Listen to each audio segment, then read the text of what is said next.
those people who you saw down there in that hole, who were there with you, who were your friends and people who you counted on, you meet the people in the same situation that you're in life. Those people become your friends. And second, you try to get out of that situation and become better.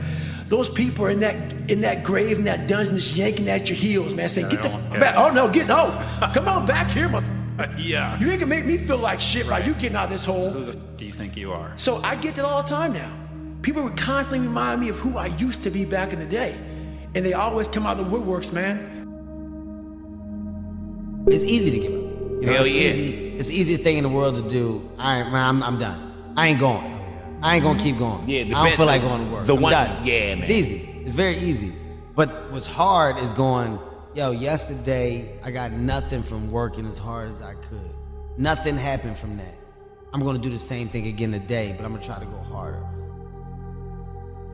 That's the hardest thing in the world. To get up every day and give 100% and be in the same position that you were each day, but mentally know that you're trying and trying and trying. That's a real grind. Now it's amazing what doesn't exist in the real world. For example, in the real world, there aren't any things, nor are there any events. That doesn't mean to say that the real world is a perfectly featureless blank. It means that it is a marvelous system of wiggles in which we descry things and events in the same way as we would project images on a Rorschach blot or pick out particular groups of stars in the sky and call them constellations, as if they were separate groups of stars. Well, they're groups of stars in the mind's eye, in our system of concepts.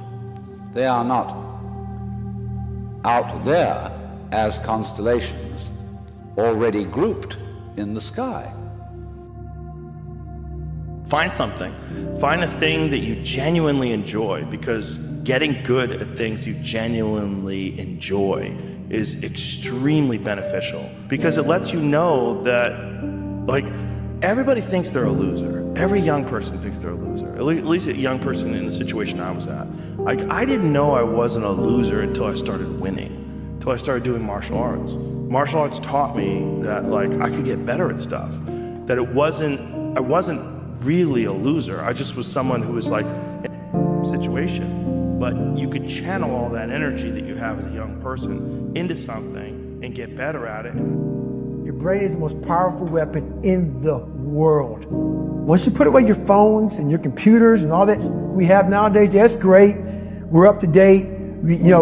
But your brain is the only thing you have when you're going through depression, when you're going through hard times, when you're going through death. Real life, you can't Google that, man.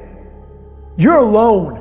You're alone. You may have a shrink you're going to, you may have a best friend you're going to, but there's 24 hours in a day where you're alone in this brain, and your brain is talking to you in all kind of ways, and it wants to control you and pull you in these different pockets. If you can't control your own brain and your brain controls you, you got to tell your brain where you want to go and how you want to go and how you want to get there. You got to control it. If not, it's over. What existed for me was, okay, man, how am I going to make this work? And all I knew back then was hard work. The only way anything gets accomplished. That's all I heard back in those days. You got to work hard. You got to work hard.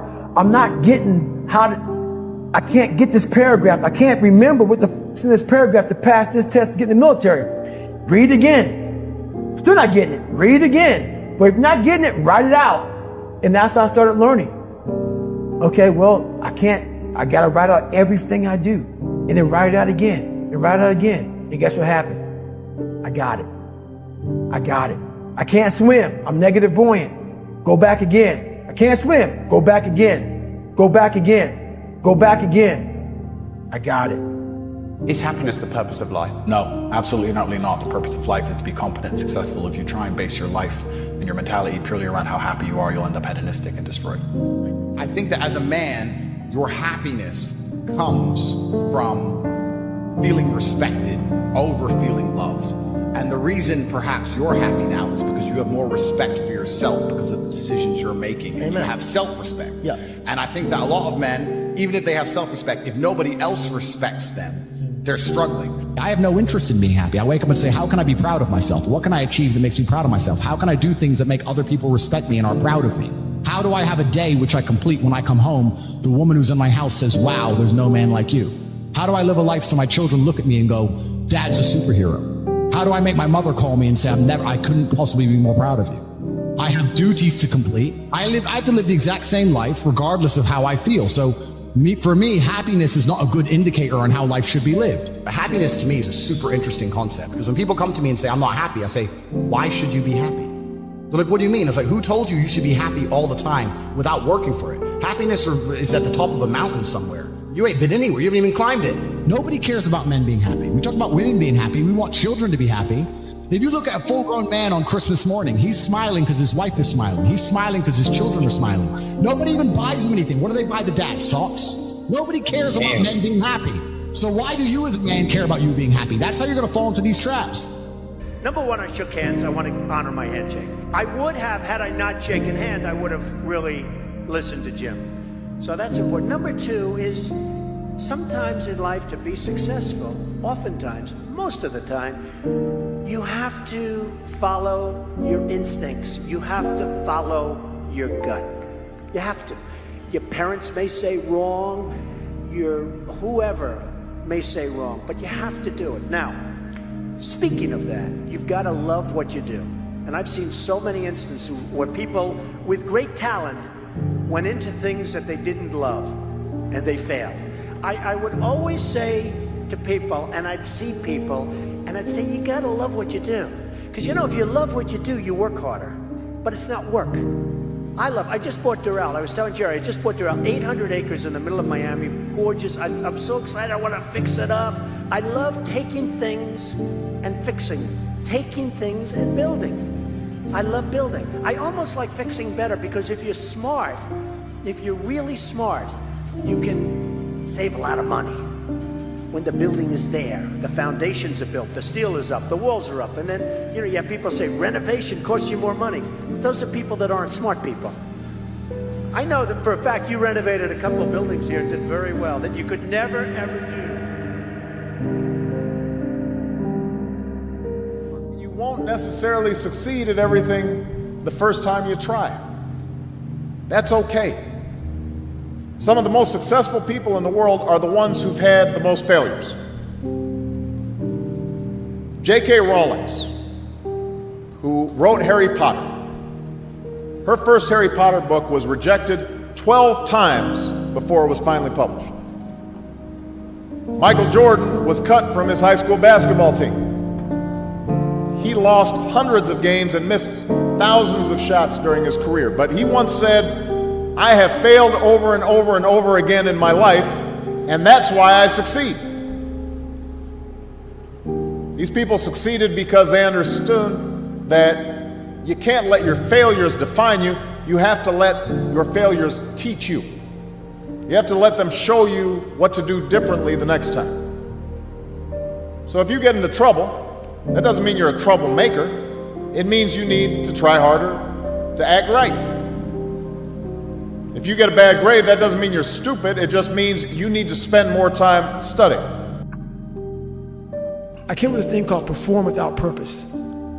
And so many people, they need to have a 5K, a 10K. I need to have a course in front of me. I need to have something in front of me for me to get my up and do some shit. And that used to be me. And nowadays, shit, for the past 20-something years, I don't need fucking. And people miss out on this, man. The purpose, we're all looking for this golden purpose. Is it this? Is it that? Is it making money? Is it my family? Purpose is you. We forget that. Every fucking wake up, and I don't want to do some fucking shit. I'm like, okay, man, do you want to be a bitch today? Do you want to feel like a little bitch? Do you want to walk around all day knowing that you could, but you didn't? So it's perform without purpose. You have to learn how to get up and do shit when you ain't got no fucking 5K, no 10K, nothing. Nothing exists. Your life fucking sucks. You're in the fucking dungeon. But guess what, motherfucker? I'm still going to get it. Because when that time comes, because the time is going to come, when that purpose is there. You need to understand, like, everything in life and initially feels like bad reinforcement. You start going to the gym, you feel weak in order to become strong. You go to the library, you read, you don't understand, you feel stupid in order to become smart. The process of discomfort is inevitable. You have to go through it. Most people have that initial feeling, that initial lack of self-belief, because they don't understand that they have to be humbled first in every aspect in order to grow. So, number 11, way to stay poor. Avoid discomfort, all right? A lot of us, you know, we have new things, you have to take risks, you have to learn things, and it's uncomfortable because you will suck, right? Of course you will suck. It's normal to suck. But people avoid discomfort because they don't want to go through that. And it's so silly. The discomfort that they're feeling is the judgment they impose upon themselves about not being good at something they've never done before. How insane is that? And I was like, why did you retire? You were at the top of your game. And he said, I'd done everything I wanted to do and I had no motivation. You know what I mean? And when I got to, after the Rio Olympics, that's exactly how I felt. Because my main aim was to win 3 Olympics. That's what I wanted to do, set the bar high. And after that, my motivation kind of just went whoosh. So for me, it's, if you have no motivation to do anything, it doesn't make any sense because you're not going to put your 100% into it. I take cold plunge every day because it's part of my routine, my journey. You know, it's not a sacrifice for me, to be honest. I enjoy to do that. Serious. I'm not saying that just to surprise the people. No. I'm enjoy to do it, this kind of stuff. Probably for some persons that a sacrifice is a nightmare, but for me, no, I really enjoy, to be honest. Well, no buzzword gets more attention or is more widely desired than the word success. People are spending hours, months, years in the search for success. The reality is, not all achieve it, or at least not all persist long enough to achieve it, because of one fundamental element of success: failure. All of you have raised your hands. All of you have failed before. I have failed many times before. And that is a fundamental part of success. The question then is, which one is greater? My desire to succeed or my fear to fail? I wish to discuss 3 principles today that, if applied, will impact our lives now and forever. Number 1, don't quit too early. Most obstacles we face are here to test our character, not to stop us. A common excuse that I think all of you will be able to relate to, that we often use is when something goes wrong is, well, it didn't work out, thus it's just not meant to be. Right? And we usually stop right there. But that's not how life works most of the time. I remember learning a lesson from a professor in California. He said, get in line and stay in line. Don't quit too early. Number 2, there's no such thing as failure. If you learned a lesson and gave your best, you succeeded. Have you thought of that before? Because we usually measure failure or success by the outcome, not by the effort. But if you've given your best, you succeeded. Robert Kiyosaki put it well when he said, sometimes we win, sometimes we learn. I found that nothing in life is worthwhile unless you take risks. Nothing. Nelson Mandela said, there is no passion to be found playing small and settling for a life that's less than the one you're capable of living. Now, I'm sure in your experiences in school and applying to college and picking your major and deciding what you want to do with life, I'm sure people have told you to make sure you have something to fall back on. Make sure you got something to fall back on, honey. But I never understood that concept, having something to fall back on. If I'm going to fall, I don't want to fall back on anything except my faith. I want to fall forward. I figure at least this way I'll see what I'm going to hit. Fall forward. This is what I mean. Reggie Jackson struck out 2,600 times in his career, the most in the history of baseball. But you don't hear about the strikeouts. People remember the home runs. Fall forward.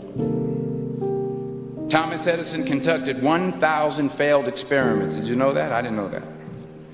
Because the 1,001st was the light bulb.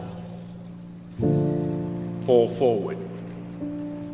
Every failed experiment is one step closer to success. You've got to take risks. How do I have a day which I complete when I come home? The woman who's in my house says, wow, there's no man like you. How do I live a life so my children look at me and go, Dad's a superhero? How do I make my mother call me and say, I couldn't possibly be more proud of you? I have duties to complete. I have to live the exact same life regardless of how I feel. So for me, happiness is not a good indicator on how life should be lived. But happiness to me is a super interesting concept, because when people come to me and say, I'm not happy, I say, why should you be happy? They're like, what do you mean? It's like, who told you you should be happy all the time without working for it? Happiness is at the top of a mountain somewhere. You ain't been anywhere. You haven't even climbed it. Nobody cares about men being happy. We talk about women being happy. We want children to be happy. If you look at a full-grown man on Christmas morning, he's smiling because his wife is smiling. He's smiling because his children are smiling. Nobody even buys him anything. What do they buy the dad? Socks? Nobody cares about men being happy. So why do you as a man care about you being happy? That's how you're going to fall into these traps. I'm a very content person. I live a fantastic life. I'm not miserable or depressed. I'm not sad ever, but I don't wake up and go, I want to be happy today. No, sir. I wake up and say, okay, things must be done. You have one life, don't settle for mediocrity. Don't settle for mediocrity. And I think the only, people debate intelligence, for example, right? We talk about IQ tests and all that, but I think the only true test of intelligence is if you get what you want out of life. And there are two parts to that. One is getting what you want, so you know how to get it. And the second is wanting the right things, knowing what to want in the first place. I could want to be a 6'8" basketball player, and I'm not going to get that. So it's wanting the wrong thing. So that's wanting something that you can't get. That's wanting something you can't get. There's also wanting something that you don't want. Yeah, wanting something that's a booby prize. There are plenty of booby prizes out there too, right? I haven't heard that word in about 20 years. Yeah, prizes that are just not worth having or that create their own problems. Well, if you're not careful, you can end up in a place in life not only that you don't want to be, but one that you didn't even mean to get to. That's if you're kind of proceeding unconsciously. But how many people and usually I think people end up there because they are going on autopilot with sort of societal expectations or other people's expectations. So, or out of guilt or out of mimetic desire. Peter Thiel has this whole thing from René Girard about how mimetic desires are picked up from other people. And some of those are automatically baked into society, like, go to law school, go to med school, go to whatever, go to business school. Or they might be from watching what your friends are doing and the other monkeys are doing, or it might just be what your parents' expectations are. It might be out of guilt. Guilt is just society's voice speaking in your head, socially programmed, so you'll be a good little monkey and do things that are good for the tribe. But I think the best outcomes come when you think it through for yourself and decide for yourself. And I don't think people spend enough time deciding. For example, we run on these 4-year cycles. In Silicon Valley, you go join a startup, you vest your stock over 4 years. That's the standard. Okay. In college, you go for 4 years. High school, you go for 4 years. Some things take longer. You have children, they hit puberty 9 years later. That's like a 9-year cycle until that relationship changes. But we're used to these fairly long cycles, multi-year cycles, in which we are committed to things. You go to law school, 4 or 5 year cycle. You go be a lawyer, 40-year cycle. These are very long cycles. The amount of time we spend deciding what to do and who to do it with, very short, very, very short, right? We spend, 3 months deciding, 1 month deciding on a job where we're going to be for 10 years or 5 years. And because a lot of discovery is path dependent, where the next thing you find on the path is dependent on where you were on the previous path, you sort of start going down this vector that is a very long distance. So people decide frivolously which city to live in, and that's going to decide who their friends are, what their jobs are, their opportunity, their weather, their food supply, their air supply, quality of life. It's such an important decision, but people spend so little time thinking it through. I would argue that if you're making a 4-year decision, spend a year thinking it through, like really thinking it through. 25% of the time. Yeah, exactly. There's the secretary theorem. I don't know if you know that one. Is that after you've done this many people, pick Correct. the best one of the next however many? That's right. Yeah. Yeah, the secretary theorem is this computer science professor is trying to figure out how much time he should spend interviewing secretaries and then how long to keep the secretary. So let's say he's going to have a secretary for 10 years. Does he keep searching for, 1 year, 2 years, 3 years, 1 month, 2 months? What is the optimal time? And it turns out that the optimal time is somewhere around a third. About a third of the way through, you take the best person you've worked with and try to find someone that good or better. So that by the time you've gone about a third of the way through, you have, seen enough that you now have a sense of what the bar is. And then anybody who meets or exceeds that bar is good enough. And this applies to dating, this applies to jobs and careers, this applies generally. But the interesting thing about the secretary theorem is that it's actually not time-based. It's not based on 1/3 of the time. It's iteration-based. The number of candidates. The number of shots you took on goal. Yeah. That's right. So you want to have lots and lots of iterations. So in that sense, you need to bail out quickly and you need to be decisive quickly.